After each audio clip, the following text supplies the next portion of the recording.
Assalamualaikum warahmatullahi wabarakatuh. Sebelumnya izin memperkenalkan diri. Nama saya Gina Parida dengan NPM 1021106.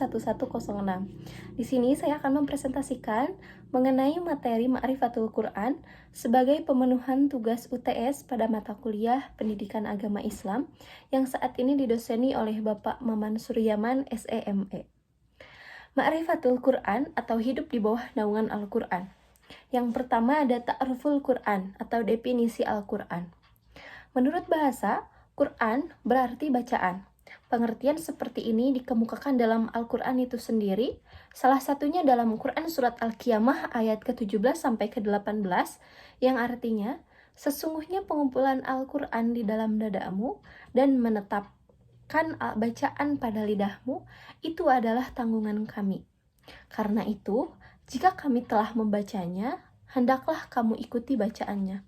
Quran Surat Al-Qiyamah ayat ke-17 sampai ke-18. Adapun menurut istilah, Al-Quran berarti kalam Allah yang merupakan mukjizat yang diturunkan kepada qalbu Nabi Muhammad SAW, yang disampaikan secara mutawatir dan membacanya merupakan ibadah. Selanjutnya yang kedua ada Asmaul Quran atau nama-nama Al-Quran. Allah Subhanahu wa Ta'ala menyebut Al-Quran dengan berbagai macam nama dan sifat. Di antaranya adalah yang pertama Al-Kitab, kitab atau buku. Nama dan sifat ini tercantum dalam firman Allah Subhanahu wa Ta'ala yang berbunyi A'udzubillahi minasyaitonirrajim. Bismillahirrahmanirrahim. Dzalikal kitabu la raiba fihi hudal lil muttaqin.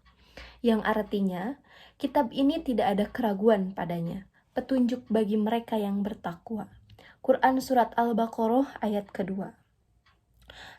Al-Quran disebutkan Alkitab sebagai isyarat bahwa Al-Quran harus ditulis. Karena itu, Nabi Muhammad SAW memerintah para sahabat untuk menulis ayat-ayat Al-Quran.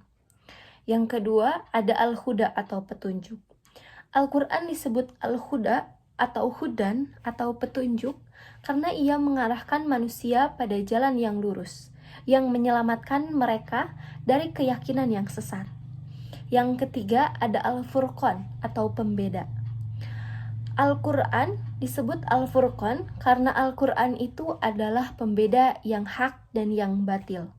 Yang keempat ada Ar-Rahmah atau rahmat, karunia bagi orang-orang yang meyakini dan melaksanakan petunjuk-petunjuknya. Yang kelima adalah An-Nur atau cahaya, merupakan cahaya yang terang benderang yang memberi petunjuk pada manusia.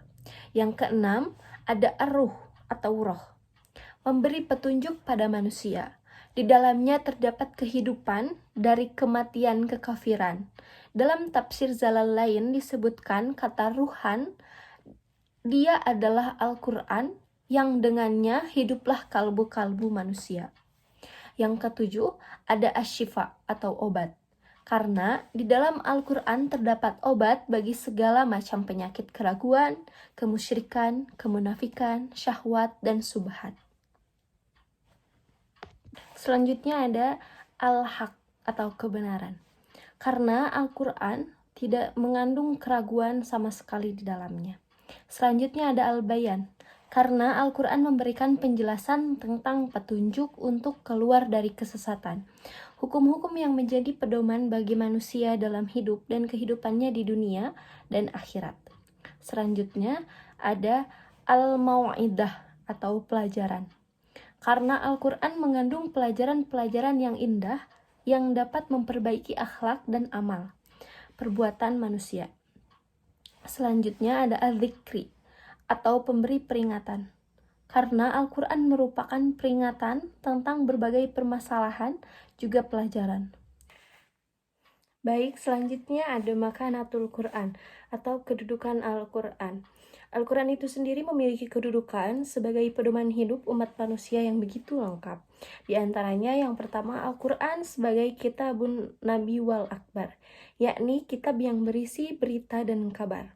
Yang kedua adalah Al-Quran sebagai kitabul hukmi wa syariah, yakni kitab hukum dan syariah. Yang ketiga ada kitabul jihad, adalah kitab jihad, Yang keempat, Al-Quran sebagai kitabut tarbiyah atau kitab pendidikan.